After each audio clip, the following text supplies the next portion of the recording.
There was once a young man who looked a lot like you. He always hated no good, boot-licking, ass-kissing, brown-nosed motherfuckers. This man was my father, and back in the 1980s, my dad worked as a diesel mechanic for a semi-truck repair outfit. This outfit worked out of a huge several-acre warehouse and had about a dozen mechanics and forklift drivers. This outfit also had a special trailer parked outside the warehouse for its supervisor, complete with his own office and toilet. After a few months of baking under the tyrannical sun of their new supervisor, my dad hatched a plan to try to get him to leave. His weakness was in his schedule.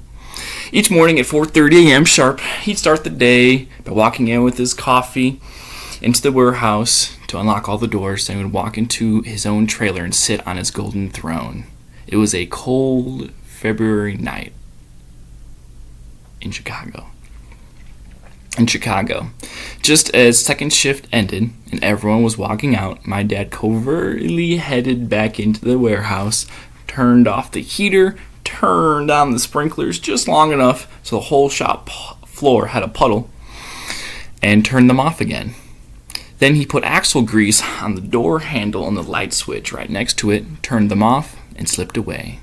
After all, he wasn't supposed to be there. He had dispatch call in saying my pup was already gone for a couple hours earlier doing a road call. He also had his buddy coworkers promise him that they would come in early the next day to fill up both the warehouses and the supervisor's personal trailer's sink full of shit. The supervisor walks in at 4:30 a.m. before the sunrise.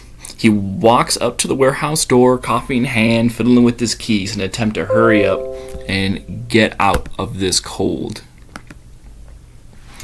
He opens the door, hurriedly walks in and shuts the door. He can't see a damn thing, and he falls flat on his ass on the floor, spilling his coffee all over himself. You can feel the ice on the floor.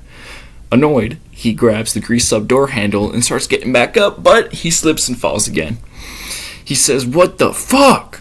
as he feels the grease on his hands. He slowly gets back up and reaches for the light switch, which he can also see is covered in grease.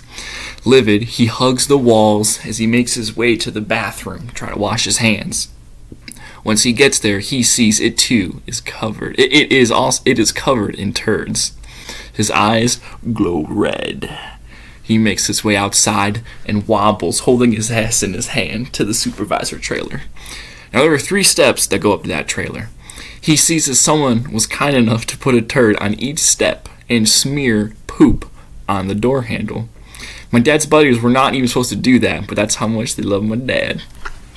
The vein on his forehead pops on his face as he unlocks the door. He opens up the bathroom door next, and he sees that the toilet has a mountain of turds on it, and so does the sink. He was fire engine hot as he marched out of the door in search of my dad, Tom.